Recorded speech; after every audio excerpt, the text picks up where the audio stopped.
श्री स्वामी समर्थ. स्वामी महाराज तुमच्या सर्व चांगल्या इच्छा पूर्ण करो ही स्वामींच्या चरणी प्रार्थना करते आणि आजच्या या नवीन व्हिडिओला सुरुवात करते. रथसप्तमी हा सण सूर्यदेवाच्या उपासनेसाठी अत्यंत महत्त्वाचा मानला जातो. या दिवशी सूर्यदेव 7 घोड्यांच्या रथावर आरूढ होऊन प्रकट झाले होते, म्हणून याला सूर्यजयंती असेही म्हणतात. यावर्षी रथसप्तमी उद्या म्हणजेच 25 जानेवारी वार रविवार या दिवशी साजरी केली जाणार आहे. रविवारी रथसप्तमी येणे हे अत्यंत शुभ आणि फलदायी मानले जाते, कारण रविवार हा सूर्यदेवाचाच वार आहे असं म्हणतात. त्यामुळे रथसप्तमी ही 2026 मध्ये 24 जानेवारी 2026 म्हणजे शनिवार मध्यरात्री 12:39 सुरू झालेली आहे आणि सप्तमी तिथीची समाप्ती ही 25 जानेवारी 2026 रविवार रात्री 11:10 संपणार आहे.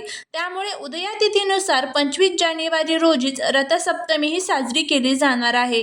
या दिवशी स्नानाचा शुभ मुहूर्त हा पहाटे 5:27 पासून ते सकाळी 7:10 पर्यंत असणार आहे. त्याचबरोबर सूर्योदय वेळ ही सकाळी साधारण 7:13 ला असणार आहे. रथसप्तमीचे महत्त्व जर आपण बघायचे असेल तर धार्मिक मान्यतेनुसार याच दिवशी भगवान सूर्यनारायणाने संपूर्ण जगाला आपला प्रकाश दिला, म्हणून हा त्यांचा जन्मदिवस मानला जातो. या दिवसाला आरोग्य सप्तमी असेही म्हणतात. असे मानले जाते की या दिवशी सूर्यदेवाची उपासना केल्याने शारीरिक व्याधी दूर होतात आणि उत्तम आरोग्य लाभते. महाराष्ट्रात मकर संक्रांतीला सुरू झालेले हळदी कुंकवाचे कार्यक्रम रथसप्तमीच्या दिवशी संपतात. हा दिवस हिवाळा संपून उन्हाळ्याच्या आगमनाचे आणि उतरण्याचे प्रतीक मानले जाते. जेव्हा रथसप्तमी रविवारी येते तेव्हा तिला भानुसप्तमी असेही म्हटले जाते, कारण ज्योतिषशास्त्रात सूर्याला ग्रहांचा राजा मानले जाते आणि रविवार हा त्याचा स्वतःचा वार आहे. त्यामुळे या दिवशी केलेली सूर्योपासना, आदित्य हृदय स्तोत्राचे पठण आणि धनधर्म केल्याने 1000 पटीने जास्त पुण्य मिळते अशी भाविकांची श्रद्धा आहे. गंगेत किंवा पवित्र नदीत स्नान करण्याचे महत्त्व या दिवशी आहे. त्यामुळे शक्य जर असेल तर गंगेत स्नान करावे, नसेल शक्य तर पाण्यामध्ये गंगाजल टाकून स्नान करावे. अंगणात गोवऱ्या पेटून त्यावर मातीच्या भांड्यात दूध उकळून ते सूर्यदेवाला अर्पण करण्याची परंपरा असते.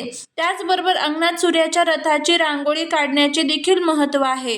तर आजच्या या व्हिडिओमध्ये आपण रथसप्तमी संदर्भात संपूर्ण माहिती जाणून घेणार आहोत. त्याचबरोबर या दिवशी आपल्याला घरामध्ये एक अतिशय प्रभावी असा उपाय करायचा आहे. तर आपल्याला घरामध्ये हा एक पदार्थ जो आहे तर तो बनवून खायचा आहे. हा पदार्थ जर आपण बनवून खाल्ला तर आपलं दुःख आणि दारिद्र्यापासून मुक्ती मिळेल, कुटुंबाची मुलांची प्रगती सुरू होईल, घरात अखंड लक्ष्मी नांदेल, सर्व इच्छा पूर्ण होतील असा हा प्रभावी उपाय आपल्याला करायचा आहे. हा उपाय कसा करायचा, कोणत्या वेळेत करायचा याबद्दलची संपूर्ण माहिती आजच्या या व्हिडिओमध्ये मी तुमच्या बरोबर शेअर करणार आहे. त्यामुळे व्हिडिओ हा स्किप न करता शेवटपर्यंत पहा.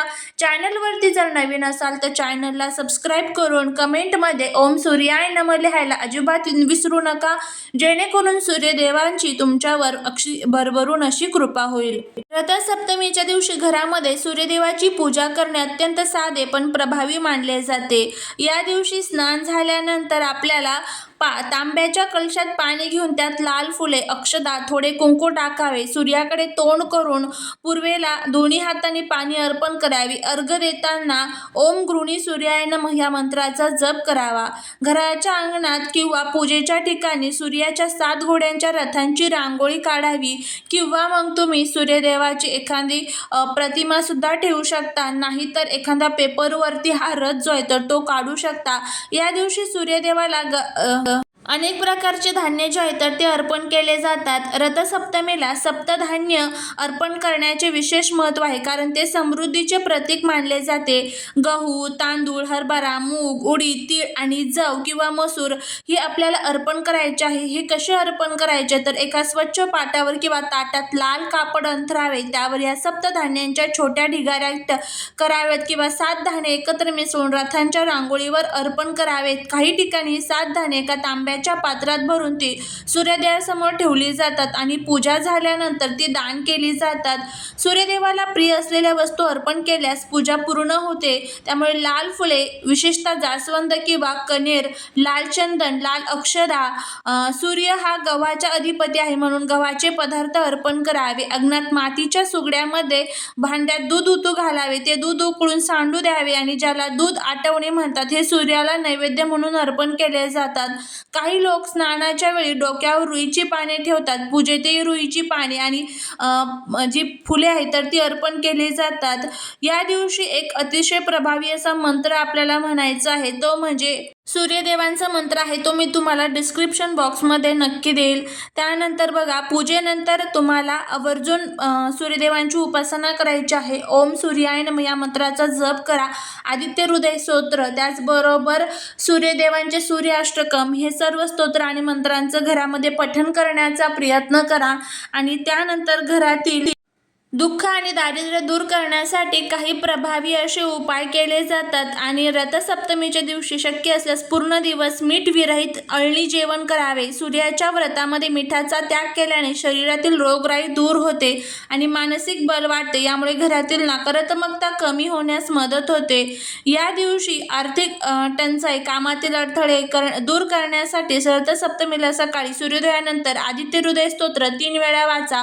प्रभू रामचंद्रांनी रावण विजयासाठी या स्तोत्रांचा वापर केला होता. यामुळे शत्रुबाधा आणि दारिद्र्य नष्ट होते. या दिवशी गहू आणि गुळाचे दान करणे सर्वात श्रेष्ठ मानले जाते, जे तुम्ही गरजवंतांना किंवा ब्राह्मणांना दान करू शकता. संध्याकाळी सूर्यास्ताच्या वेळी घराच्या मुख्य दरवाजाच्या दोन्ही बाजूंना शुद्ध तुपाचे दिवे लावावेत.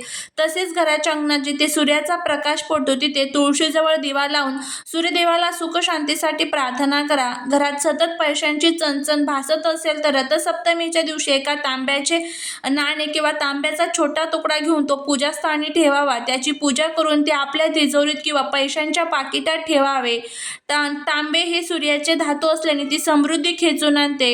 असे मानले जाते की रथसप्तमीला डोक्यावर किंवा खांद्यावर 7 रुईची पाने ठेवून स्नान केल्याने 7 जन्माची पापे धुवून निघतात आणि दुर्दैवाचा नाश होतो.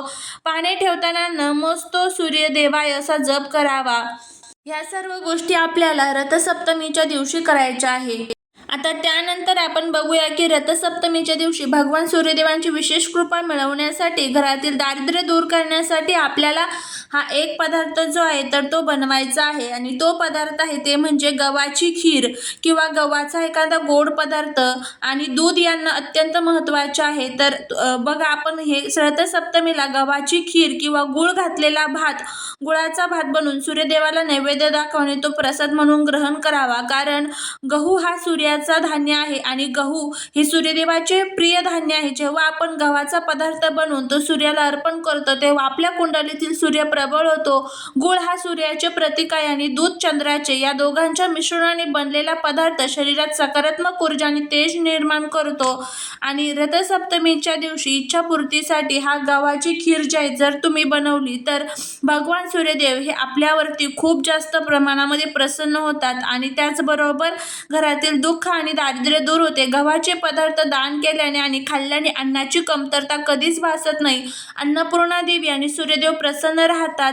आरोग्याची प्राप्ती होते, इच्छापूर्ती होते, तेज आणि आत्मविश्वास आपल्याला मिळतो. त्याचबरोबर या दिवशी दूध सुद्धा उतू घातले जाते, तेही नैवेद्य म्हणून घरामध्ये प्रत्येकाने जे ग्रहण जे आहे तर ते करायचे आहे. अशा पद्धतीने आपल्याला रथसप्तमीच्या दिवशी या सर्व गोष्टी ज्या आहेत तर त्या करायच्या आहे. तुम्ही करून बघा, नक्कीच तुम्हाला याचा फायदा होईल. झालेली सेवा ही महाराजांच्या चरणी रुजू करते.